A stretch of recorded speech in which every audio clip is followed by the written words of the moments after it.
Ashama yooyyaa akkam jirtan daawwattoota keenya jaallatamoo fi kabajamoo sagantaa guyyaa har'aan tanaa odeeffannoo Oromiyaa ka qopheeffannee isin biraan gahuu fi dhufnee jirra. Sagantaa har'aa keessatti miidiyaa simbirtuu irraa Dooktarii Tafarii Xaafaa wajjin odeeffannoo oolmaa Oromiyaa ka guyyaa har'aa isin biraan gahuu deemna. Dooktarii Tafarii ana haa dhufuuti akkam nagayaa fayyaa jirta? Ana akkam nagaadhaa fayyaadha Kadiiroo. Jirra. Mata duree hedduu irratti wal gaafachuu yaada wal jijjiirrachuu deemna. Mata dureen guddaan Oromiyaa keessaa dhufaa jirtu keessa jechuun pirezidaantiin Eritiriyaa Isaayyaas Afwerqii daawwannaa guyyaa 3 fi Itoophiyaa seenanii jiran. Daawwannaa isaanii kana jechuun kalee Jimmaa lafa bunaan badhaatu irraa jalqabanii jiranii. Daawwannaan Isaayyaas Afwerqii kun karaa adda addaatiin hiikamuutu jira.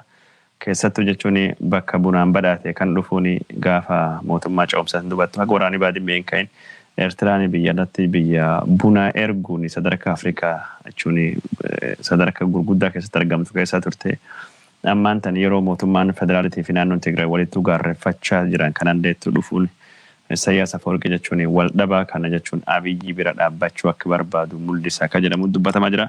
Mee walii galattu jechuun daawwii pirezidaantii Eertiraa Isaayyaas Afwerqii kan akkamitti irraa garte? Maaliif daawwiin kun yeroo ammaan tanatti godhuun barbaachise?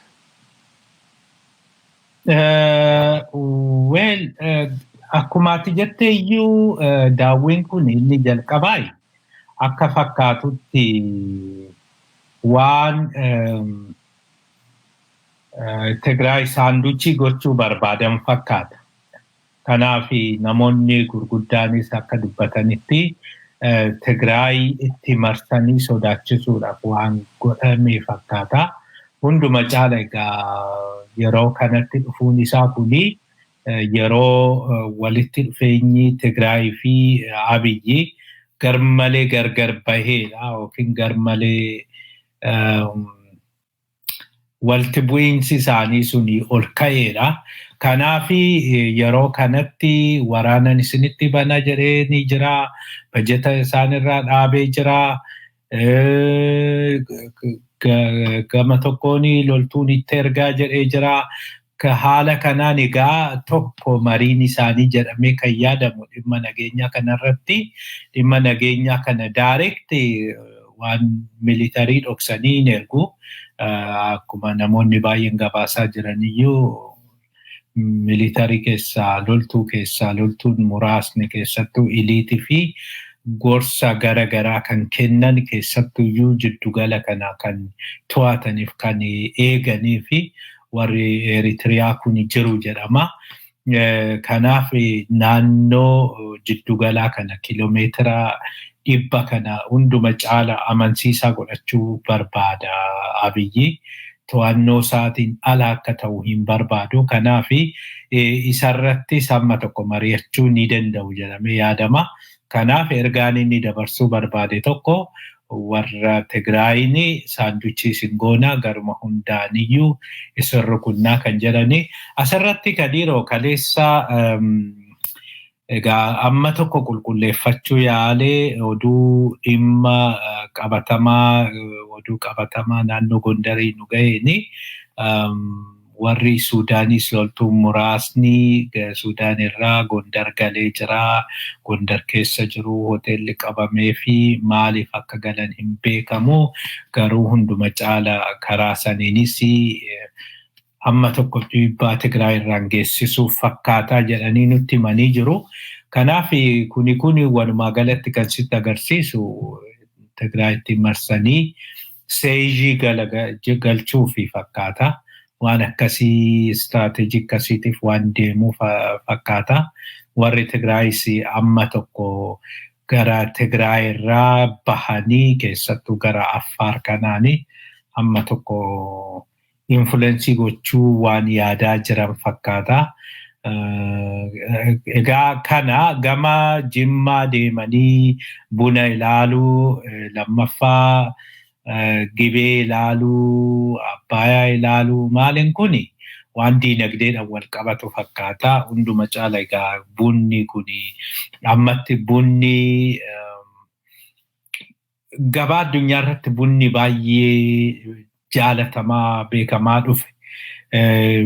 Jaalatamuu qofa otoo hin ta'in amma bunni fuulduratti gatiin isaa dabalaatuma deemaa waan qorichaafis noola waan jedhamuu fi amma bakka bunni dur hin jirre fa'aa buna biqilchuu jalqabanii jiru.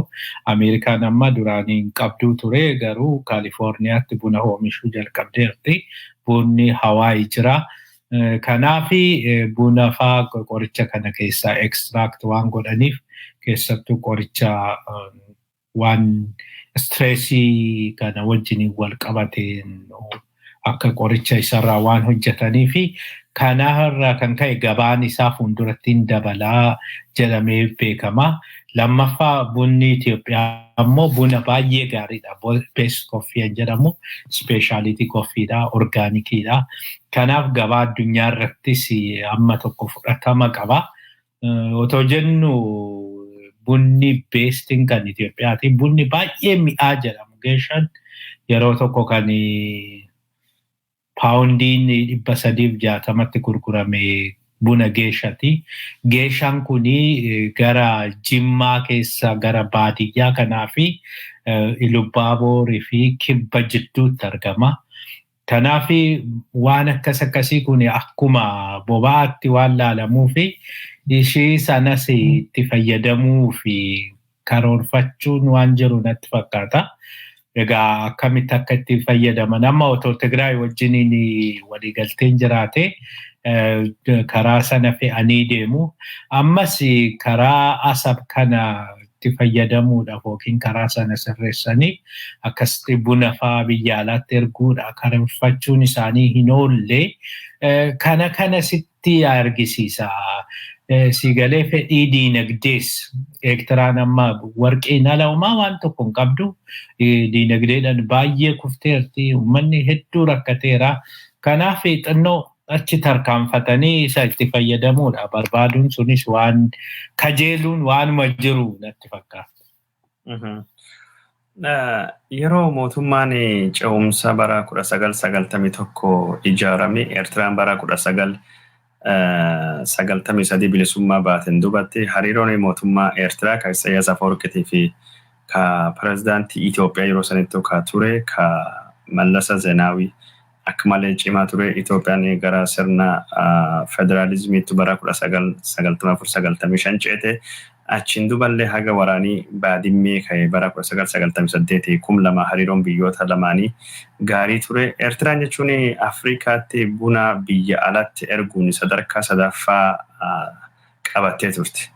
Haa ta'uuti malee waraanii baadimmee dhalateen dubattu abbootii qabeenya Eertiraa sun qabeenya warraa saamanii biyya ari'anii warri wayyaanee qabeenya warraa fudhate buna Jimmaa ka Eertiraan ittiin badhaadhaa turtellee kaampaaniin jechuun Alamuddin wajjin hojjetamu ka wayyaanee Horizon ka jedhamu abbaa ta'ee jira. Amma Horizoniin kun jibbamaa jira. Isaayyaas Afwerqii buna Oromiyaa saamuu barate suni saamuu fi dhufaa jira. Kan hundaayyuu ammoo saamichi kanaan kan inni argachuutu jiru Abiy Ahmediitii fi waraana jechuun Oromiyaa keessatti kan inni ammaan tan humnaan cabsuu barbaadu uummata waraana ittiin to'atu erguu fi deema waan jedhamutu jira. Kan ammoo kalee akkuma Abiy Ahmedii dhufeeni hogganaanii abaa'uu tarkaanfini irratti fudhatamee akka inni ibsaa hin kenne dhoowwame namni hedduun kalee har'allee hidhamaa jira. Kanaan walitti iyyuu qabatee qoosan adda addayyuu miidiyaa hawaasummaa gubbaattu naanna'aa jira. San keessaa Isaayyaas dhufee Abiy hin argine eessa jira jedhe jaartii Abiy Zinnaash gaafannaan ijoollee waliin amma taphaaf gabbahee jettee jechuun waan paarkii dhiyoonni eebbise kana sun qoosaa fakkaatulee dubbatanii jiranii. Warri garii qoosaa inumaayyuu Abiy gaafa udaan muddee alba hundaa Isaayyaas dhufee daayiperii haga yoomii jijjiiraa ka jiru qoosalleen hin jira. Me security Oromiyaa keessatti Abiy barbaaduuf humna tika barbaaduu fi buna kana dabarsee kennaa fi jira wanni jiru kun hagam tokko fudhatama qaba fakkaata gabaabsi Tafarii muuxannoo kanaan dura ture irraa yookaan dubbannu. Jira inni sirrumatti mul'ata. Maaliifi siigalee namni hunduu faayidaa barbaada. Biyyi hunduu faayidaa barbaada. Biyyoota baay'ee kan walitti buusuu fi biyyootas kan walitti fidu faayidaa atirraa argattudha. Isaayyaas otoo waan argatinii miti yookiin otoo fedhii qabaachuu baatee miti sagal kan inni as deddeebi'u. Waan faayidaa argachuu barbaaduudhaafi. Akkuma siin jedhe tokko bunni gatiin isaa dabalaa jira. Keessattuu bunni Itoophiyaa immoo beekamaati jira. Biyya alaa kanattis walumaa galatti gatiin bunaa hin dabala. Keessattuu immoo kan Itoophiyaa hin dabala. Kanaaf akka faranjiin jettu kana haat keekidha. Haat keekii kana namni fudhachuun barbaanne hin jiru. Namni isarraa xinnoo hamma danda'ame nyaachuun barbaanne hin jiru. Kanaaf duris Eritiriyaan biyya saamaa turte. Buna qofa otoo hin ta'in waanuma hunda keessa galani. Dhaabbilee garaagaraa, kaampaanii garaagaraa kana keessa galanii saamaa turanii, qarshii biyyattii saamaa turanii, buna biyyattii akkumaatti jetteeyyuu yeroo ce'umsaa sana buna biyya alaatti erguudhaan sadaffaa turanii kanuma amma fayyadamuu barbaadu isaanii. Kanaaf naannoo egaa bunni bal'inaan jiru keessattuyyuu bunni jaalatamaan kun bunni lama baay'ee jaalatamaadha naannoo Jimmaa sanii akkuma isin jedhe geeshan isa tokkodha kan doolaara paawundiin tokkichi 350 gurgurame. Lammaffaa kan bunni bosonaa kun baay'ee jaalatamaadha. Kanaaf ishii sana limmuu special jedhamu tokko jira gaaf dura akka malee beeksisaa turan buna bosonaati limmuu keessatti kan oomishamu.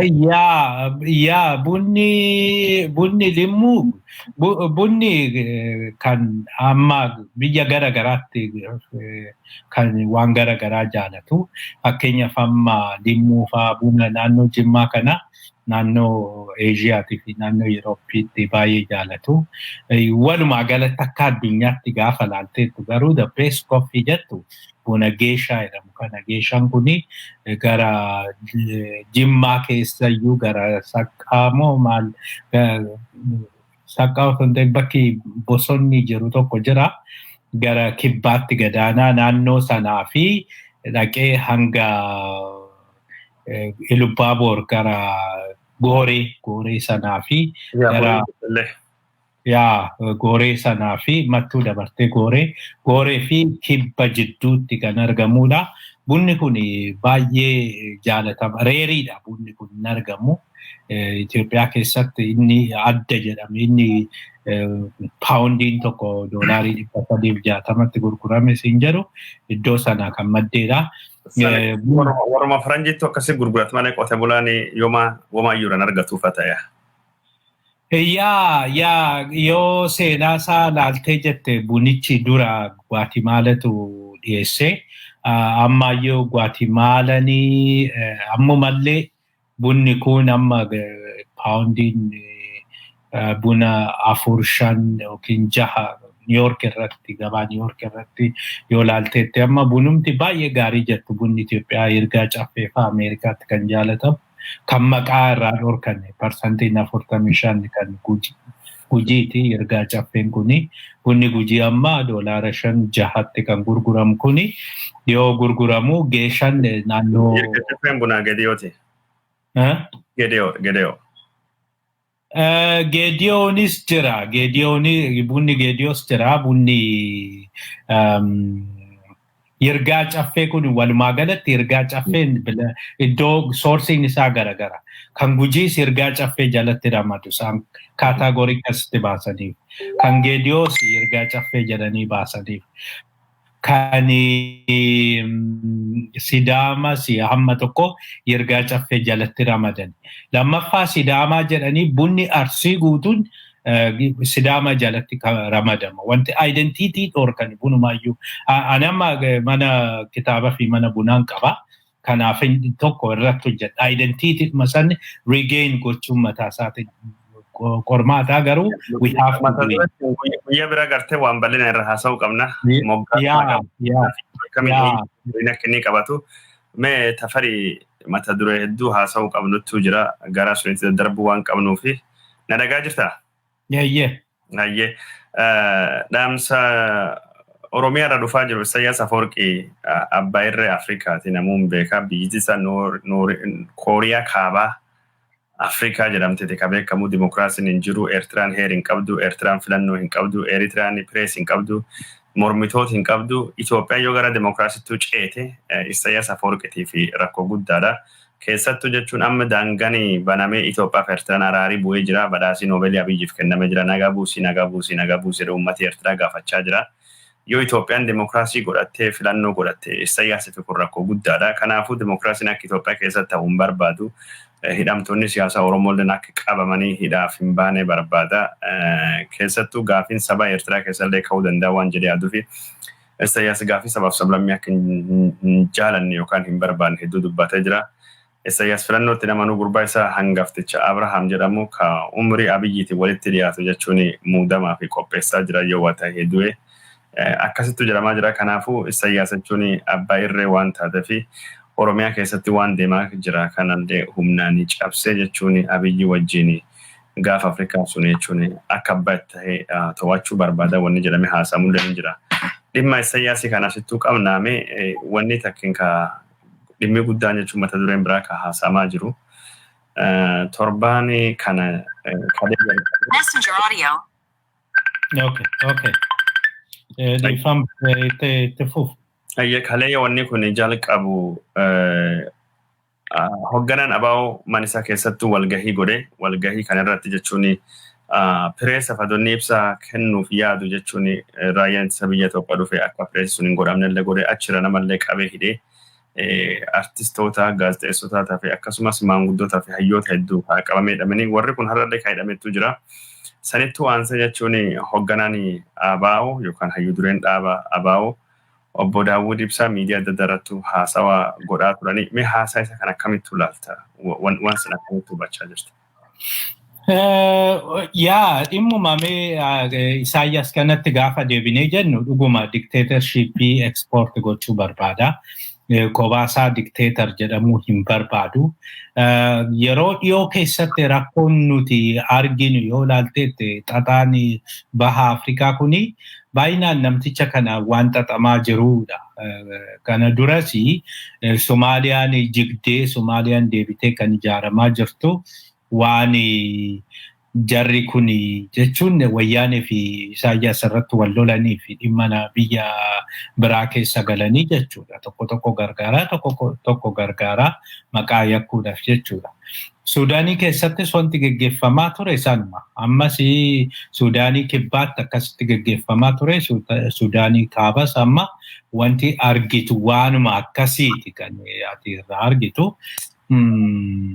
Kanaafi amma akkuma siin jedhe inni guddaan Oromiyaa keessas sodaachisuun jira. Hunda caala garuu kan isaan irratti xiyyeeffatan amma Tigraay sadi ta'anii Suudaanii ofitti qabanii Eritiriyaan gara tokkoonii Abiyyi isaan sana itti marsanii sodaachisuudhaaf waan isaan godhan fakkaata. Gara Oromiyaatti gaafa dhufnee jennu walumaa galatti Itoophiyaa keessatti dimokiraasiin akka babal'anne gaheen Eritiriyaa guddaadha. Yoo Itoophiyaa keessatti dimokiraasiin bal'atee jedhee yoo dimokiraasiin jiraatee biyyattiin kun nagaatti yookiin gara ce'umsa dimokiraasii kana hin ceeti ta'e Eritiriyaas itti ka'uun isaanii oolu. Kunoo biyyi keenya ollaa Itoophiyaan yeroo hunda kan inni jedhu laale filannoo jettu filannoo akka wayyaanee sana geggeessinaan akkasiima 10-20 godhuu nan danda'a jedha. Yeroo hunda kan inni ittiin dhaadatu akka Itoophiyaan ta'inaa kan inni jedhu. Akka Itoophiyaa jechuun at least namni bari bahee filachuun abbaa fi haa filatu bahee filachuu fakkeessuun suni mataasaan simboolii wayii ergaa wayii dabarsa. Namni haa gowwoomuu malee dhaqee bari filannoon jira kan jedhu sana hin argisiisa. So amma structurally waan mul'atu jira. Structurally wanti mul'atu suni waanuma argituudha. Structurally lafa jira wanti suni. Quality tun jirre malee dimokiraasiin amma waan duri keessattuu yeroo wayyaanii waan caasaa dimokiraasii jettu kuni fakkeenya boordii filannoo yeroodhaan geggeessuu xinnaatu haa guddatu warra mormitoota jettu kana waan akkasii kuni lafa jira. Structurein isaa lafa jira. Structureichi garuu hin hojjenne. Rakkoo wayyaanee maaliin structurii lafa kaanii federalizimiin mataasaan siistamii baay'ee gaariidha. Garuu ittiin hojjenne quality hin qabu. Sana amma garuu Abiy erga dhufeen booda wanta san hunda diiguudha. Amma kan dhimma structurii kana gaafa laaltee jettu dimokiraasii keessaa tokko maaliin namni yaada garagaraa wal bira qabee yaada gaarii jedhamu keessaa filachuudha. Isa jechuun immoo egaa yaadni qindaa'ee dhufu keessattuyyuu fedhii uummata tokko uumuudha jedhee namni walitti qindaa'ee gurmaa'ee kan dhufu karaa dhaaba siyaasaati. Dhaaba siyaasaa kuni yaada qabaa, ilaalcha qabaa, yaada saniin, ilaalcha biyya bulchaa jiru sanirraa adda ta'e ani karaa kanaanin uummata tajaajiluu barbaada yookiin uummata koo guddisuu barbaada kan jedhu dhiyeessa. Amma Abiyyi isa sana diiguutti jira. Isa sana tasuma arguun barbaadu. Waan hundumaayyuu waan dimokiraasii jedhamu kana democratic institution waan jedhamu kana arguun barbaada, diiguu barbaada. Kanaaf amma kan mana Jaal Daawid Ibsaatti yeroo gaazexeessitootaaf ibsa kennuu dhaqanii mana isaaniitti marsanii gaazexeessitoota hidhanii kan rakkoo kana hunda keessa galchanii waan biraatiif miti hin dandeessanidha. Waan kun hin adeemsisuudha. Kana gochuun qabdanidha. Ijoollee Itoophiyaa karaa irratti kan isaan ajjeesaniif waan biraa miti. Mirga dimokiraasii keessaa tokko hiriira ba'uudha. Hiriira yeroo barbaadetti namni hiriira ba'ee saniin booda waan barbaade gochuudha. Ijoollee ajjeesanii olaantummaa seeraas hin jedhu. Dubartii ulfaa Harargeetti miti. Dubartii ulfaa kan isaan ajjeesan kaleessuma kan waan tokko hin beekne kan keessa hin jirre dubartiin kun akka odeeffatetti dubartiin kun iddoo biraatti cidha wayiitu jira. Cidha sanirratti poolisoonni jeequmsa kaasanii achiin booda dhukaasa gaafa bananii maalidha inni jettee ilaaluudhaa baatee achumaan ishees rukutanii jedhani. Kanaaf maalsiin jechuu barbaade walumaa galatti haalli amma jiru kanaani akka faranjiin jettu kana birds of the same feather flock together itti miti. Wal fakkaattuun maal jedhu afaan Oromootiin. Wal fakkaattu. Wal barbaadde. Yaa. Makkii jira afaan gara naannoo Booranaa. Shamtuun wal barbaaddi ajooftu wal suuqi. Yaa. Wal barbaadde. Yaa akkasii kanaafi wal deeggaruudha fi kan isaan sii jiraadhaaf dhufan malee nagaa fi miti. Haasawa hayyu dureen miidiyaa adda addaa gubbaatti godhe akkamitti ilaalti jechuun yoo ka dhageeffattaati jechuun qabiyyee haasawa isaatii fi walinni haasaa jechuun haala yeroo ammaan tana qabatama waliin waa'ee jechuun barbaachisummaa mootummaa ce'umsaa dubbatee jira, waa'ee hidhamtoota siyaasaa dubbatee jira, waa'ee mootummaa Abiy akeekisa karanitti deemu dubbatee jira, humnaani wanni sodaachisanii. Yeroo tokko bishaan fudhadhu. Fudhadhu. Tafariin bishaan fudhatee gad deebi'aa jira. Daawwattoota keenya jaallatamoo fi kabajamoo warri dhiyoo fi fagooran daawwachaa jirtanii kunin sagantaa keenya jechuun gabaasa oolmaa guyyaa Oromiyaa isin biraan gahuutu jiru kana wajjin mari'ataa jiru. Simbirtuu miidiyaa irraa Dooktorii Tafarii Xaafaati. Dooktorii Tafariin jechuun kanaan duratti waan haala Eertiraatii fi akkasumas jechuun ibsa gaazexeessitootaa fi hayyu dureen Abaa'oo obbo Daawud ibsaa kennuu fi ture ka mootummaan addaan kutee namoota achittuu argamanii garii isaanii gaazexeessitootaa fi hayyootaa fi akkasumas maanguddoota bakka sun jiran hidhan irratti yaadisa kennachaa ture. Qabiyyeen haasawaa jechuun Daawud ibsaa maal fakkaataa waan jedhu gaafadhee fi amma bishaan fudhate jedhee ka'ee jira. Yoo bishaan fudhate gad deebi'e jechuun qabiyyee haasa'iinsa kan gaafadhee ani illee jechuun wantoota garii asirratti dabarsuu yookaan ammoo dubbachuu Itoophiyaan jechuun sarara xayyaara Itoophiyaa yookaan Itoophiyaan Airlaayinii karoora gurguruu fi qabatte akkam bistee ministeerii maallaqaa Itoophiyaa obbo Ahmed deebi'ee jira. Hayyee. Okay. Itti fufi. Egaa wanti nagaafatte amma hunduma caalaa qabxiiwwan isaan hayyu dureen abaa'oo kaasan kun waanuma sirrii natti fakkaataana. Keessattuyyuu dhimmi mootummaa ce'umsarratti kaasan suni rakkoon biyya sanaa kan ammatti rakkoon siyaasaa biyya sanaa kan furamuu danda'u mootummaa ce'umsaa yoo jiraate qofa jedheetiin amana. Amma filannoon solushiniin ta'u ammaaf.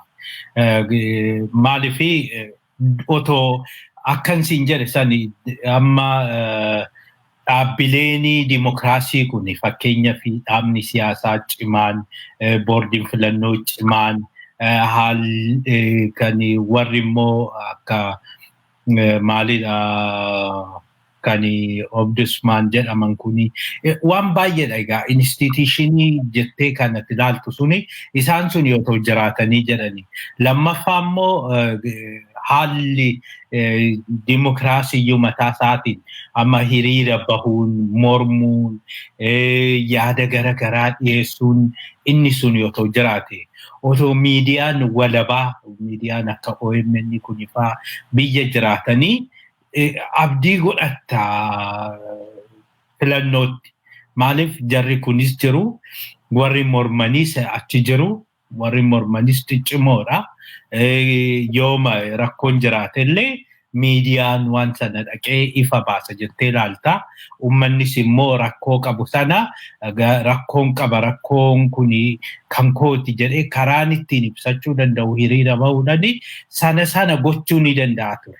Bakka kun hunditti hin jirretti bakka yoo ati daawun abiyyi jetteedha fi rasaasan rukutamtutti filannoodha jettee gaafa laalteette kuni dogoggora sammuu yaaduu danda'u hin qabdu jechuudha.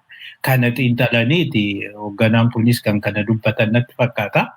Hunduma caala immoo kan Itoophiyaa keessa jiru, kan jiddu gala jiru qofa otoo hin ta'in warra Tigraayis gaafa laalteette Tigraay hammachuu kan dandeessuu fi amma gara mootummaa jiddu galaatti deebistee kan mootummaa waliigalaa tokko hundeessuu kan dandeessuun filannoodhaan otoo hin ta'in mootummaa ce'umsanii. Already isaan filannoo isaanii gaggeessaniiru, xumuraniiru. Isaan hammachuu kan dandeessu yoo waliin taatee mootummaa ce'umsaa hundeessiteedha malee sanaan ala qaama mootummaa sanii miti. Isaan karaa kamiiniyyuu shared ruling qabanii wanta aangoo walii qoodan kana Tigraay amma mootummaa jiddu galeessaa keessaa tokkoyyuu hin qabu. Lammaffaa mootummaan jiddu galeessaa mootummaa Tigraay beekamtummaan kennu, mootummaan Tigraay mootummaa jiddu galeessaatiif beekamtummaan kennu waliin beekanii jechuudha. Jarri kuni egaa waliin beekne filannoo iddoo biraatti iyyuu gaggeesse yoo jettee Tigraayitti gaggeessuu hin danda'u. Kanaaf maal goota kana keessatti? Danqaa kana keessaa bahuu kan dandeessu tokko inni dagatamuu hin qabne akkuma hayyu dureenis jedhee inni dagatamuu hin qabne duraan dursee warri hidhame gadhiifamudha. Warra hidhame gadhiistee warruma hidhame sana wajjiniin bilisa taatee mari'attee egeree biyya sanii wajjiniin dha'udha. Egeree biyya sanii isaan gadhiistee isaan wajjiniin mari'attee warra kaanis dabalattee lakkee akkasitti deemna. Karaan kun nun baasu. Karaan kun taasuma nun ta'u.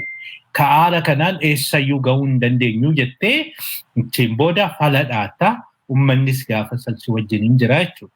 Sanaan ala qoosaan filannoo jedhamu kun eessaniyyuu kan nama gahu miti. Qoosanas biyyattii qilee keessa buusa. Hayyee. Dhimma gaarii tokko kaastee Dooktor Tafarii. Ejjannoon mootummaa ce'umsaa jedhuu fi yaadii obbo Daawud Ibsaa har'a dhiyeesse jechuun yaada bilchaata haa ta'uutii malee jechuun gaafii fi deebii kan keessatti waliin hin quubsine gari kan jiru ni jira. Mootummaa ce'umsaa Oromiyaa kan jedhu yaani mootummaa ce'umsaa maaliif Oromiyaa qofatti ta'e maaliif sadarkaa federaalitti hin taane kan jedhu mootummaan federaalii jiru jechuun sheer durulii guddaa qabna san keessa gahee guddaa qabu baay'een ummataatiin quubsumaanii akkasumas gumaachi dinagdee biyya sanii gootuun Oromiyaa kana biyya asitti quufnetti dhiisaa jirramoo maaliif bakka federaalitti maaltu jira waan jirulleen waliin agal hin jiru Oromiyaa jedhama Oromiyaa kanaayyuu mootummaa ce'umsaa ajandaa abaawootaat malee dhaabbileen Oromootii fi jechuun qaamii dhimmi kun ilaalu hedduun dubbachaa hin jiru. Wata kama kan dubbatte keessaa tokkini mootummaa ce'umsaa dhaabbachuun barbaachisaa rakkoo Itoophiyaa filannoo waan furu hin fakkaatu filannoo wanni jedhu qoosaa fakkaata akka jettu dubbattee turte. Hidhamtoonni siyaasaa immoo mootummaa ce'umsaa kan dhaabuuf illee yookaan mootummaa imaana dhaabuutiif barbaachisaadha. Kana irratti jechuun obbo Daawud Ibsaa yoo gaafatame gaafin inni deebisee gara na hin geenye.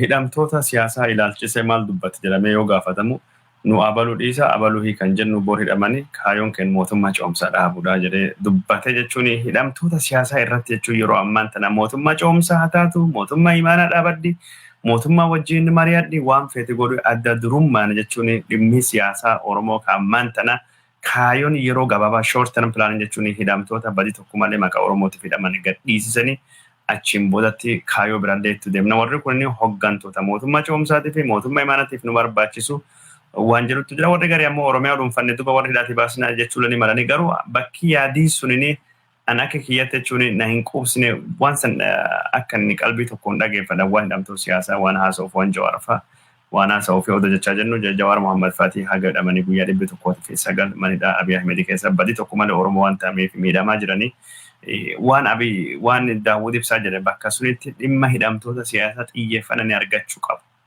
Kennuufi dhabuu tokkottu natti mul'ate namni hedduu waan kana warra komachaa jiran fakkaata. Waan sun akkamitti dagarte? Yaadni tokko jira. Yaadni hidhamtoota siyaasaa hundumaayyuu qixa ilaaluu qabnaa. Hidhamtoota siyaasaa muraasa qofatu maqaan naamaa kan kaan immoo maqaan hin naamu waan jedhu waan akkasii wayii gara tokko komii wayii jira. Akka kootti hidhamtoonni hundumtuuyyuu qixaa hidhamtoonni hundumtuuyyuu maqaa dhaamuun sirrii hin barbaachisa. Hundoo hiikamanis hundumtii hiikamuu qabu. Hidhamaa siyaasaa jedhamu qabaachuu hin qabnu. Biyyattii sanitti hidhamaa dhumti siyaasaa wanti jedhamu dhaabachuu qaba. Ammaan achi hiniinu jedhee waggaa tokko tonguutiin itti deebi'e namtichi kun waan kanatti jechuudha. Wayyaanii caalayyuu deebi'ee hidhuu jalqabe. Kanaaf achitti afaan guutanii dubbachuun kun barbaachisaadha. Booldi ta'uun barbaachisaadha. Otoo hidhamaan siyaasaa hin hiikamin mootummaa ce'umsaa wanti jedhamus akkuma qoosaati yana. Otoo hidhamtoota siyaasaa sana mootummaa ce'umsaa hundeessanii isaan hidhaa jiru maal godha? Maal faayidaa qaba?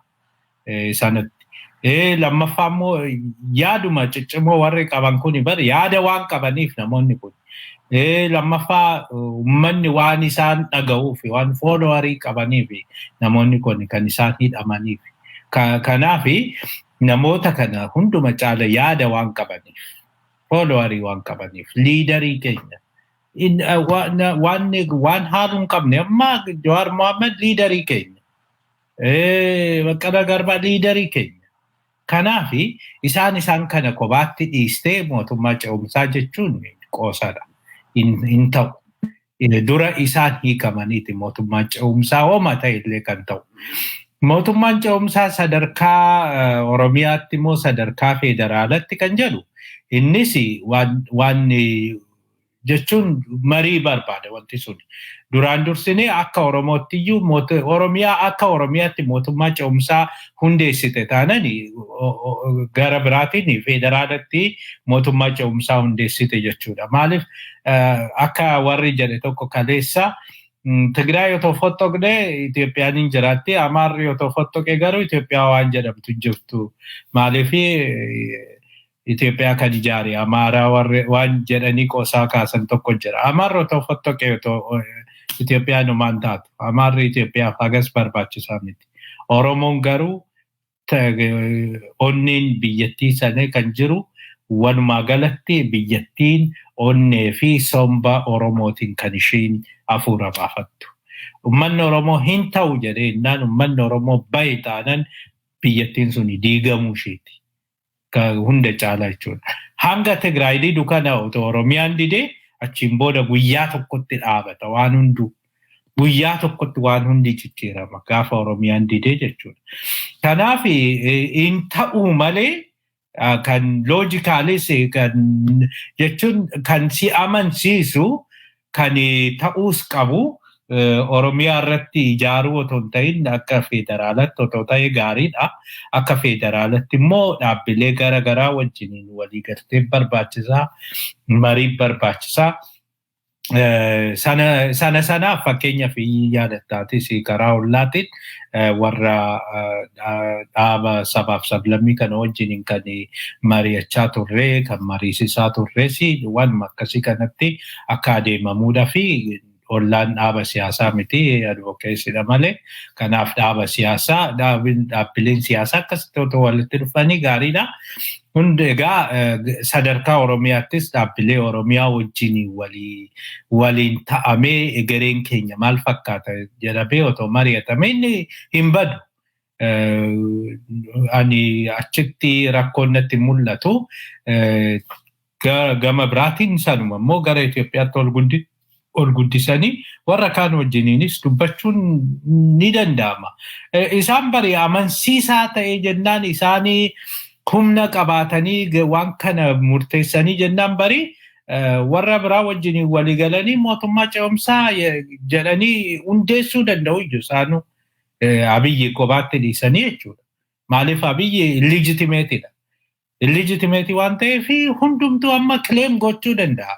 Namni tokko ka'ee ani mootiidha gaafa jedhee hin danda'a. Maaliif Abiyyis lafumaa ka'ee ani mootiidha jedhe. Hunda caala kan yeroo sanillee sobaanis ta'u maaliinis Adawaawiin otoo hin filatame jedheete achiin booda isa hin filatamin sana keessaa filatame Abiyyi. Isuma hin filatamin keessaa filatame ergasii immoo hundumtuyyuu gaafa onkoloolessa 5 sana xumurameera miti. Ammaan achi waanumtinni aangoorra turuu fi hin jiru. Garuu asirratti mee Kadiiroo waan tokkoon si gaafadha. Kadiiroo.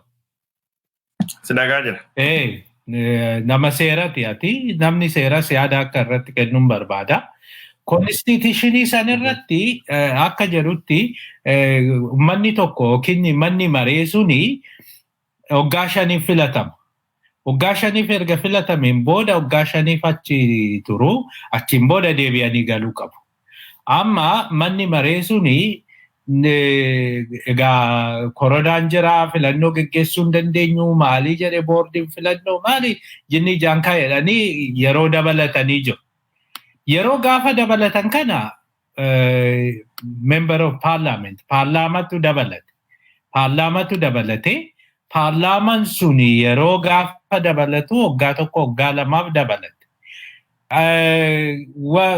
Aangoon prime ministeris sanuma wajjiniin dhuma. Sanuma wajjiniin dhuma achiin booda prime ministeriin moofas ta'u haaras haa ta'u filatamuu qabaa ture.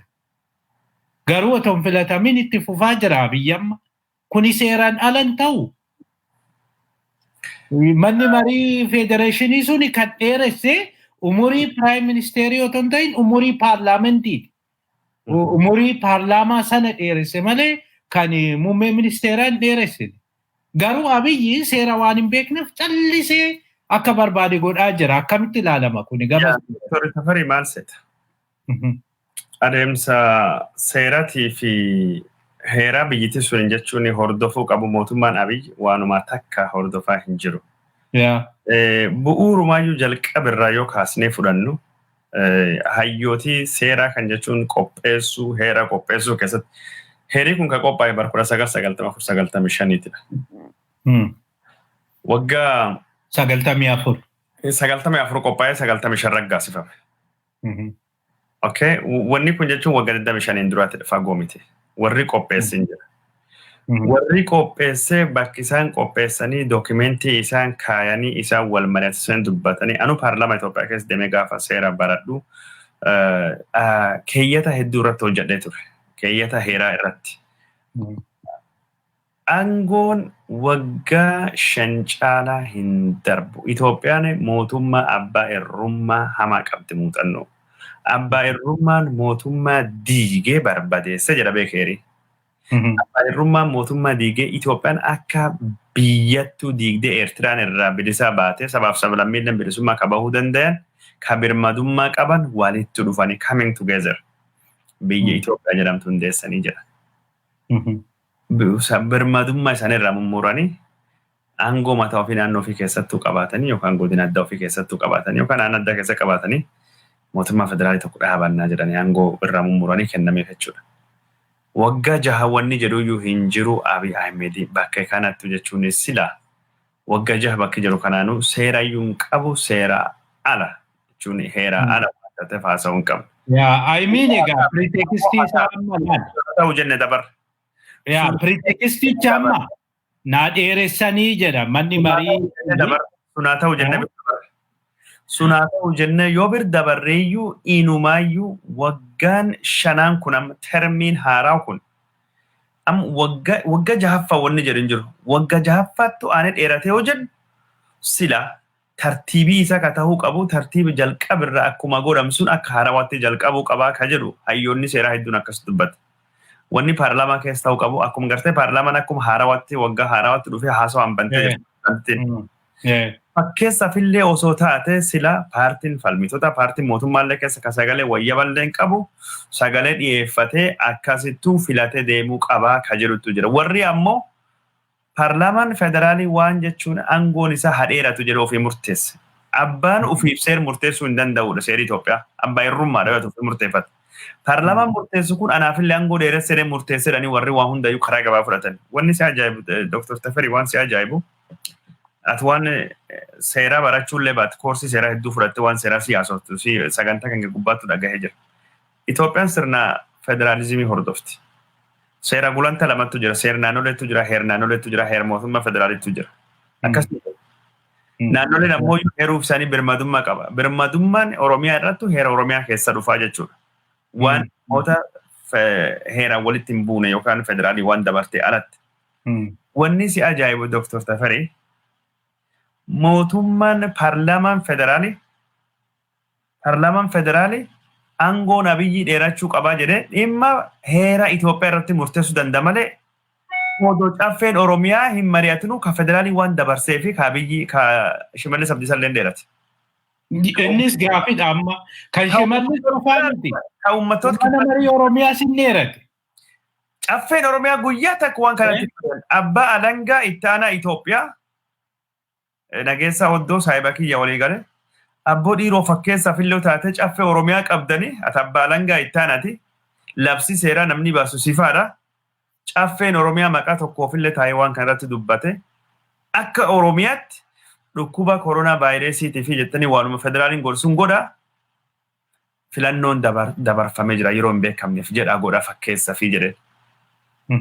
Wanni akkasiyyuu hin jira jennaan noo federaalitti murteessee jira federaaliin murteessee nan federaaliin beektaa Oromiyaaf hin murteessuudhaan federaaliin waan jiru tokkottu jira Oromiyaan birmadummaa qabdii afaan ofii qabdii mootummaa ofii qabdii hojii raawwachiistuu seera baastuu fi seera hiiktuu mataa ofii qabdii akkamii wanni kun ta'e hin galleef nu waan akkasitti yaadnee hin beeknu.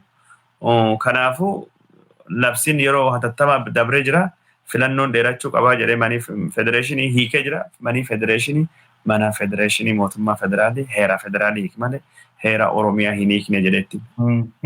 Oromiyaanu dantaa irraa hin qabu. Tigraay waan dabarte naannoo Somaaliittuu hin taane wanni tahaa jiruuf garte seeruma biyya sanii fakkeessaa fi godhaa hin jiranii sentariidha. Hunduma caala kan nama dhibu wallaalamoo sodaadhamoo maaliif san mallee gochu fakkeessuun illee maa dadhabame. Tokkoffaa wanni cuftuu hin jiru wallaalummaan hin jira. Lammaffaa waan fedhan godhoo dheereffadhe maalti jechuun waan godhuu danda'a waan jettu tuffiileen hin jira. Tuffiinis jira. Jechuun seera mana barumsa seeraa irraa bahee waan kan hagaan itti fide gaafa wanni akkasii hin jira naan jedha. Wanni akkasii Yaa asirratti wayisitti maa Kadiiroo. Wanni akkasiin jiran an jedhee gaafadhi jennaan achiin dubattu ani jechuun at least fakkeessa fi maal jedhan heera Oromiyaa sani yoo seeraan deemamee fi wanni kun faayidaa qabdii waan jedhuu fi at least mee waanum seerii Oromiyaa jedhu boriyoo Oromiyaa waan takka argatte heera Oromiyaa kanatti hojirroola fakkeessaa fi sulleen akkuma gartee durattu filannoo yeroo godhuun falmitoota qabaachuun iyyuu caasalee gos kana lafa qabaachuun iyyuu adeemsa dimokiraasii keessa shaakalli gos kana hin barbaachisaa jetti anilleen shaakalii gos kana Oromiyaan letti hin barbaachisa waan kan godha jedhee jenna federaaliin murteessa jiran han jedha abbaan alangaa Oromiyaa ittaanaa kate. Asirratti wayisitti ma wallaala isaanii jechuudha. Yeroo baay'ees karaa simbirtuu miidiyaa dubbachaan ture. Fakkeenyaaf ministeera yeroo muude ilaali Abiy. Ministeera gaafa muudu dhiyuma kana ministeera sadii muudeemi. Taakkala akkasumas Dooktar Qanaa akkasuma Dooktar Abrahaam Gambadi. Isaan sana gaafa muudu callisee muude. Callisee xalayaa barreessee kenneef. Callisee xalayaa barreessee kenneef achiin booda gaafiin ka'e. Muummeen ministeera muuduu hin danda'u. Ministeera muuduu kan danda'u mana mariiti. Mana mariitti dhiyeeffateet manni marii kunooti isaan kuni ministeerota kooti. Kanaafi naa mirkaneessaa jedhee achitti mirkaneeffatu. Saniin boodadha kan ministeera ta'anii ka'an. Abiyyi maalla dhibe tokko wallaalas gara tokkooni egaa homaan beeku kitaaba motiveeshinii kana xannoo dubbiseen ala achiin booda waan fidan hin jiru jedheeti deemee achiin booda warra kana muudee gaafin kun gaafa itti ka'ee jedhu hatattamaan immoo waamame paarlaamaan ji'a tokko mindaa ji'a tokko erga nyaateen booda erga hojii jalqabanii booda jarri kun achiin booda ageen ji'a tokkoon booda muudama kennameef jara kana. Yeroo kana namticha gaafatanii ture Afayaayii kana.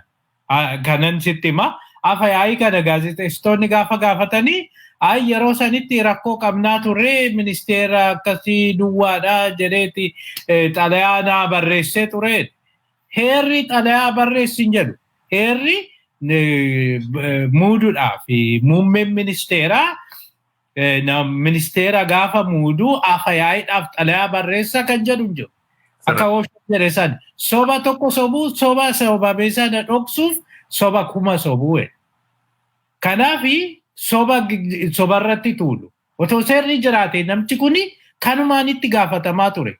Aangoo seeran ala fayyadamuun aangoo prime ministeerii kana muummee ministeeraa kana akka pirezidaantiitti of laalaa jira bara akka muummee ministeeratti iyyuu miti.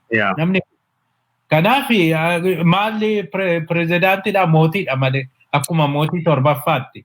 Mootiidha yeroo barbaade kan barbaade muudee kan barbaade kan ari'u. Amaan seedaa Dr. Tafari Abiy Ahmed akkuma duratti dubbatte warra ministeerota tahee filamu yookaan ammoo muudamu inni qaadhimuu danda'a. Qaadhimamtoota paarlaamaaf dhiyeessee paarlaamaan ammoo sagalee irratti kennee mirkaneessuu danda'u kan raggaasise. Wanni kun yeroo lama dogongorri kun ta'e kaatiin haasoftu dhaga'ee jira. Kadhiyoo kana ka gaafa Taakkalaan Faatii muudaman irra haasofti. Jechuun muudamni Taakkalaan Faatii kennameef kunini suniin durattuu gaafa jechuun Lammaan Faatii ministeera raayyaa ittisa biyya ta'ee muudamee gaafa sanillee muudama gosa sunii kennee xalayaa isaatiin namni ministeera ta'e hojjechuu eegi jalqabeen dubatti paarlaamaan walgahii yaamame 7 dubattu raggaasise adeemsi kun adeemsa dogongora heeraa eeguu miti adeemsa akkasii akka irra hin deebisnee jedhameeti kan murtaa'e. Kagaaf jalqaba wallaalachuu dandeenya jechuudha. Kadhiyoo kana ammoo jechuun wallaal ta'uu danda'a tuffumaa ta'uu danda'a jechuun eegii muudamaniin dubatti 7 yookaan 1 dubatti walgahii hatattamaa yaamanii guyyaa jimaataatiin paarlaamaan jechuun yeroo kanas sila murtee akkasii murteessu yeroo jechuun yeroon murtiin murtaa'e kun iyyuu by the way paarlaamaan yeroon isaa yeroon amma muudamaa fi waan guguddoo murtii hin dabarsine paarlaamaan Ameerikaa addan jira koongireesiin lame session ka jedhamu yeroo keessa yeroonni seenee jirutu jira. Argitee murteessisiisee garuu Abiy achiin duubatti daddafee walgahii muddamsuu jimaatattu yaamanii achiin duubatti jechuun falmummaan ati dubbatte kun kahee muudamii kun jechuun warri kanaaf raggaasifamee jechuudha. Warri Abiy dhiyeessu kunin. Waan akka waan Abiy ka dubbate tokko sitti himuuti.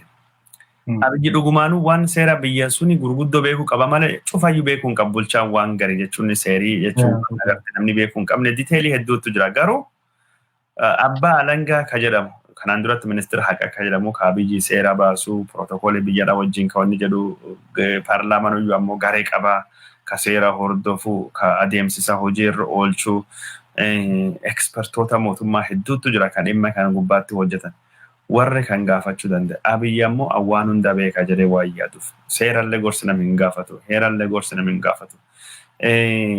Waa'ee jechuun baayoloojii yoo haasawanii sattuu haasawa. Waa'ee DNA sattuu doktoroota jechuun molekular baayoloojii barate ibsa. Waan urjiirri qubachuu maarsii yaadu jechuun warri astroloojistii jiru sattuu haasawuu barbaada. Waa'ee heerallee piroofeesaroota heera teessisee sattuu heera barsiisuu fedha jechuudha. Abiy waan hunda beeka waan hunda danda'a jedhee waan ofii yaaduu fi gorsa seeraa hin qababish. Muummichi ministeera Itoophiyaa ka jalqaba legal advisory hin qabne. Hin qababish. Legal advisory hin qabu. Kana eenyudha akka dhaga'een beekta chief of staff waajjira isaatiidha. Abiy legal advisory miti gaafa jechuun memo barreessuu fi muddame Professor Masfin Gabramariam ka jirtu California jirtu tokkotu jira. Kanaan dura jechuun kan jibbu tokko kanaaf xanyaa tokko. Memo barreessa. Alemariam jechuun part-time legal advisory gaafa jechuun waan gartee Nobelii sasanii fi memo waan barreeffamu waan gosa gurra laga bayyaafaa waan irrattu jechuun wanni jedha. Ka gaafa wanni si ajaa'ibu ka gaafa sochii dhimma laga bayyaa gubbaatti Misrii fi Suudaanii Ameerikaan nu araarsu jedhe Raashiyaatti walii gale san Itoophiyaattu jira. Team of scholars, injineerota jira. Ka dhimma laga bayyaa warri qubeen qabu maal jetta. Walii galtee mallatteessisuun jechuun Ameerikaan araarsummaa bir dabartee with a controlling power. Murtii qaama lachuu keessattuu Itoophiyaa jechuun harka micciirti dabarsuu dandeetti aangoo kenneef. Abiy waan kan godhe ammoo Abiy waan kan yeroo inni godhe maalidha? Warri jechuun hayyoota ka isa wajjin turan sun hin beekne ture. Warraan hin mari'anne qofa osoo hin taane paarlaamaan Itoophiyaa waliigaltee Itoophiyaan biyya alaa wajjin gootu hundaayyuu ilaalee raggaasisuu qaba. Heerii Itoophiyaa jechuun keeyyata 9 jalattu heerii sunin keeyyata 8 jalatti mallattoo birmadummaa sabaaf sablammiiti. Seera hunda kabiisuun isattuu caalu waan ta'eef waliigalteen mootummaan Itoophiyaa mallatteessu hundinuyyuu waliigaltee biyya alaa wajjin kan mallatteessu mootummaa federaaliiti. Paarlaamaan laalee raggaasise akka inni heeraan walitti hin buune akka inni sirna federeeshinii biyya sunii hin diigne mirkaneessuu danda'u qaba. Sun hin godhamne. Taakkedadde. Lama ka duraati walitti. Gaafa Itoophiyaa fi Eertiraan araara waliigalanii Noobelii fudhachuun duratti Asmaraa deeme waliigaltee isaaf Isaayyaas waliin mallatteessanii isaaf Rabbi qofattu beeka. Aga ammaa namni tokko hin beeku. Waaqayyo ministeera haajaa alaatti waliin deema waan sadin beeku. Sarpiraayizii.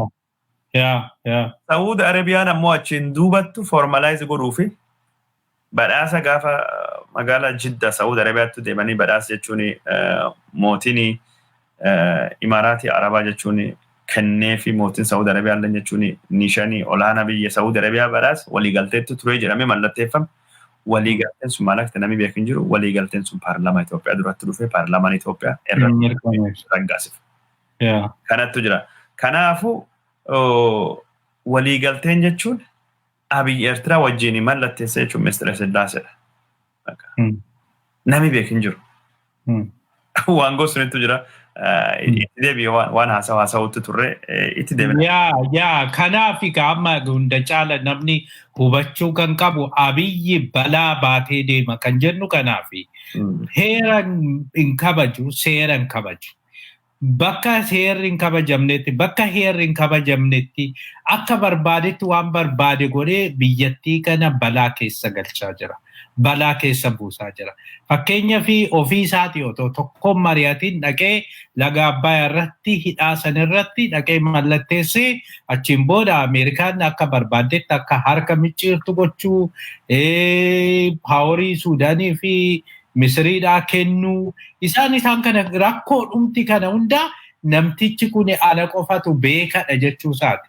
Lammaffaa dhimma biyyattii sanarratti hunda caala itti gaafatama aangoo olaanaa kan qabu bar Abiyyi miti. Aangoo olaanaa kan qabu paarlaamaa sanaadha. Paarlaamaa sanaa fi hin dhiyeessine. Kanarratti tokko kan tuffattuyyuu paarlaamaadha. Isaanumti mataa isaaniitiin yoo tuffatamanii akka barbaadamanitti gaafa barbaadamanii koottaa gaafa barbaadaman deema gaafa barbaadamanii muudee maal fiduu dandeessu gaafa jedhuuni they should say no. Lakki jechuu danda'u qaba. Kun hin deemsisu jechuu qaba. Har'aaf ta'a malee bor hunda isaaniitti itti gaafatama. Maaliif durii jalqabe yeroo tokko ani sammuun namaas ilaalchi namaas na riba. Warri kaleessa isa dabalatee paarlaamaa keessa jiran suni kaleessa wayyaaneen gaafa labsii muddamaa kana warra harka baasee labsiin kun darbu malee jechaa turanidha. Achiin booda jijjiiramni dhufaa jiru suni jijjiirama sanitti warra gufuu ta'aa turanidha. Warra lakkee jijjiiramni waan jedhamu hin barbaachisu riifoormii waan jedhamu jedhanii karaa hundaan karaa cufaa turanidha. Booddee immoo gaafa Abiyyi dhufee jedhu waan egaa wareegama qeerrootiin waan hundi jijjiiramee jedhu garagaranii nuti kan jijjiiramaa jechuu jalqaban. Yeruma kanaa jijjiirama sana immoo jijjiirama kanaaf dhaabanne jedhanii jijjiiramni kun gufatee biyyattiin harka nama tokko harka gaafa galtu lakki jechuu danda'u ture. Yeroo tokko waggaa 5 keessatti sadi yoo gaggaragaran maal jedhama? Namumti mataa isaatiin maal isaaniin jedha? Fuulduratti itti gaafatamummaa jalaa bahu warri kun seerri jiraata ta'e seerri dhufa yoo ta'e yoo isaan dhuguma sammuu isaaniitii fi uummata isaan bakka bu'u ta'e maal jechuudha? Akkam jechuudha kun? Yeroo tokko abdii si kutachiisa. Namni jechuun maal jechuudha?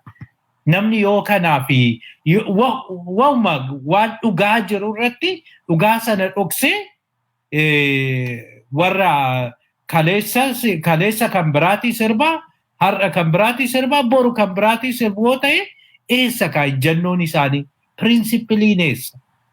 Kanaaf baay'ee nama gaddisiisa waan biyya sanii dhugaa. Sirre mee Dr. Tafarii wanni jenne cuftin akkuma jirutu tahee amma yeroo ammaan tana jechuun rakkoon gurguddootti Oromiyaa keessatti dhalachaa jira, Itoophiyaa keessatti dhalachaa jira. Abiyyi jechuun heeraa fi sodaa, tasgabbii biyyi suniitii fi sodaadha. Nagaa biyyi suniitii fi sodaa maddi rakkoo isa jenne dubbanne jirra. Qabsoon Oromoo kan ammaan tana jechuun xiqqoo waan qabbanaa'e fakkaatu dhimmi hidhamtoota siyaasallee jechuun namni xiyyeeffannaa argachaa hin jiru. Abiy Ahmed ajandaa filannoo jedhu kan boca biyya keessattuu falmitoota fi uummatallee sobuu fi carraaquu fi dippiloomaatotallee kijibuu fi carraaqaa jira. Walgahii dippiloomaatota akka Finfinnee keessattuu filannoo goonan gargaara jedhee dhimma hidhamtoota siyaasaa dagachiisuu fi hidhamtoonni siyaasaa kan hidhaman kun inumaayyuu biyya nagaa godhuu fi tasgabbeessuu fi warra amantii fi warra jechuun gosaan uummata walitti buusutti to'annoo jala oolee waan jedhu barreessee ture. The Economist irratti dhiyoo kanallee Oromoon jechuun bulchiinsi namichi kana dura dhaabbachuu fi ofirra buusuuf maal godhuu qaba akka jennu faal lafaa kennuti daqiiqaa muraasa nu hafan kan keessatti maaltu ta'uu qaba maaltu godhamuu qaba qabsoo Oromoo ka qeerroo ka biyya keessaa finiinsuuf. Kanarratti Anni akka natti fakkaatutti qabsoon Oromoo waan laafe natti hin fakkaatu. Qabsoon Oromoo hin ukkaamame jechuun biyya keessatti ukkaamsarra jira amma. Oromiyaa keessatti akkuma siin jedhe ummanni dideera. Diddaa ummataa kuni akka hin mul'anne yookiin hin beeku yoo irrabti ta'e yoo ka'ee jedhe hundumaa akka caccabsuu fi hundumaayyuu akka nyaatu akka balleessu hin beeku. Kanaaf amma ukkaamsanii afaan Ingiliziitiin deterrence irratti jiru amma deterrence maalinni ummanni amma afaan qawweetiin maal gochuu barbaadaa jiru ummanni akka addabaabaatti hin baane akka walin geenye walitti dhufne isa sana dhorkaa jiru afaan qawweetiin amma kan isaan gochaa jiran. Inni kuni kan biyya keessatti kan biyya alaa miti. Inni kuni kan biyya keessaa kuni maal uumaa ammaa fi yes deter godhu control godhu yoo ofii barbaadan qofa namoota muraasa wayii galma keessatti waamu namoota muraasa wayii galma keessatti gaafa waamanii jedhan isaan galma keessatti amma tokko amansiisuu yaalu amananii fi dhiisanii waaqatu beeka. Achiin booda isaan sana erga amansiisaniin booda ishii sanatti fayyadamanii qofa umurii dheereffachuu yaadu. Sanaan ala istiraatejjiin ummata walumaa galatti ummata amansiisuu yaalla jedhamu suni mataa isaan hin jiru. Kuni kan sitti agarsiisu waan kufaniifi karaa ideoloojii yaadan qabanii yaada kana qabnaa nurraa fudhadhaan jedhanii yaadan gurguratanii yaadan dhiyeessanii yaadni isaan qaban walumaa galatti yaada takkitti bilchiginnaa bakka inu taalla nuti gama bilchiginnaattu taalla ishii jettu kanaan tapha ijoollee jechuudha. Kanaafi waan akkasii kana malee waan biraa hin qaban. So kontekstii kana keessatti amma maal eegdaa namni hanga amma haala eeggachaa jira haala gaarii eeggachaa jira. Haalli gaarii kana tokko ofiisaa eeggachaa lammaffaa haala kana mijeeffachuu irratti yoo laafina jette haala eeguu qofa otoo hin ta'in haala mijeeffachuu kanarratti rakkoon jiraachuu mala. Anas natti mul'ata rakkoon kuni haala gaarii aggasii dhufutti eeguu irratti haala gaarii ofumaa mijeeffachuu jechuudha. Egaa haala sana barbaadaa jira. Haalli suni dhufeefi jennaan irratti gochuun isaa waan hin oolle. Maaliif hundeen qabu amma mootummaan Abiy caccabeera. Akkasitti dhorkuun suniyyuu caalaa akka caccabu godha. Amma fakkeenyaaf kanan sitti maa otoo waan hunduu nagaa jiraate otoo afaan qawweetiin nama hunda eeguu baate kaadireen tokko dhaqee ganda dhaqee bilchiginnaan gaariidha jedhee uummata walitti qabee bilchiginnaan gaariidhum haaluma bilchiginnaa amansiisuu yaale yaaddootu sitti dhufa. Wanti kun lafa qabachaara wanti kun deemaa jira jettee jechuudha. Yaadni isaa amansiisaa yoo ta'e. Ooma ta'e amma hin jiru. Isa kamimee onnate amma namumti kaadireen dhaqee qonnaan bulaa or abbaa fe'ee haa ta'u dhaqee gandarratti walitti qabee amansiisu. Isa dhiisii waan amma leenjii dookumentarii isaaf qophaa'e kana argisiisanii leenjisaa jiru miti. Dargaggoota fa'aa iddoo muraasa walitti qabanii amma hanga biiroottiin sitti hima. Biiroo mootummaa naannoo Oromiyaa keessatti leenjisaa turan. Mormii guddaatu isa qunnan. Mormii guddaan oolumaa warri biiroo geggeessa jedhanii warra bilchiginnaa gurguddaadha jettuuni deebisanii yoo isa morman argita. Maaliif isaaniifis hin galle isaanis hin beekan. Yaada nama tokkoon hin mari'atu. Nama tokko wajjiniin hin godhu. Collective leadershipin dur jiru sun hin jiru amma. One man dictatorshipidha kan jiru. Kanaafi kuni hundi maal sitti agarsiisa yeroodhaa fi har'aa boru iftaanidha malee wanti kuni kufaatiin isaa hin oolu kufaatii hamaammoo kan inni kufu kan biyyattiinis irratti kuftu. Hunduma caala duudhaan wal danda'uu sun duudhaan walii nahuu sun sabaaf sablammii keessatti iyyuu jiru sun kaleessa yeroo qeerroon akkasitti ibiddi bakka meeqatti boba'u qe'ee amaaraa tokko kan tuqe hin jiru. Qabeenya amaaraa tokko kan tuqe hin jiru. Amma garuu amaarri fi Oromoon akkamitti wal ilaalaa jira. Isa gaani Oromoon akkas godhe jedhee yaadu iddoo biraa namoonni baay'een akka dubbatanitti iddoo biraatii dhufanii jeequmsa sanii fi badii sana geessisan jedhu. Egaa Benishangulee waan ta'aa jirtu ilaaltu. Benishanguleetti maaltu ta'aa jira? Yaa. Kuni amma halbee akka walitti qaratan uummanni akka walitti garagaru gochaa jiru. Inni aangoosaa ittiin dheereffachuu fi walitti buusee aangoosaa ittiin dheereffachuu fi garuu innumti otuma waa ta'e balaa namni gaafa dhalate du'a jedhu miti. Namni balaa konkolaataan yookiin balaa xiyyaaraan namichi kun tasuma dhabuu dandeenya. Akkuma mallas dhabame san. Sana booda maal taana? Akkam taana? Yoo duudhaan kuniyyuu nu jalaa badeera. Duudhaan uummanni duraanii nagaa wajjin jiraatu kuni amma dhaqanii walitti buusanii jiru. Maal ta'a? Egereen biyyattii suni maal ta'a? Kanaaf kan yaadu hin jiru. Kanaaf kan dhiphatu hin jiru. Namtichi beekatiif kana hojjechaa jira. Inni biyyi baddee dhiistee dhimma isaa miti. Oromoon du'e, Amaarri du'e dhimma isaa miti. Inni kaayyoon isaa guutuun akkamitti Abiy waan kana hojjete leegaasii Abiy, mul'ata Abiy, viizhiniin qaba. Kanuma inni akka mootiin torbaffaan kana isinii godhe, mootii torbaffaan akkas isinii godhe, mootii torbaffaan paarkii ijaare, mootii torbaffaan asiin bahe achiin bahe kana deebisee warra mootota kana kan inni barbaadu. Kanaaf walumaa galatti haala rakkisaa keessa kan jiru dubbachuu. Dr. Tafarii Xaafaa simbirtuu miidiyaarraa hedduu si galateeffadha. Daawwattoota keenya jaallatamoo fi kabajamoon odeeffannoon guyyaa har'aatii fi isiniin geenne fi akkasumas xiinxalii kanarrattuu bal'aan Dr. Tafarii Xaafaatiin nu dhiyaate ka hagammaan ture. Warri nu daawwattanii fi nu boqoddan hedduu galatooma Dr. Tafarii atis ulfaadhu siin jedha. Sagantaan keenya ka har'aa asumirratti dhumata. Nagaan nu jiraadha. Baay'ee galatoomi Kadiiroo atis.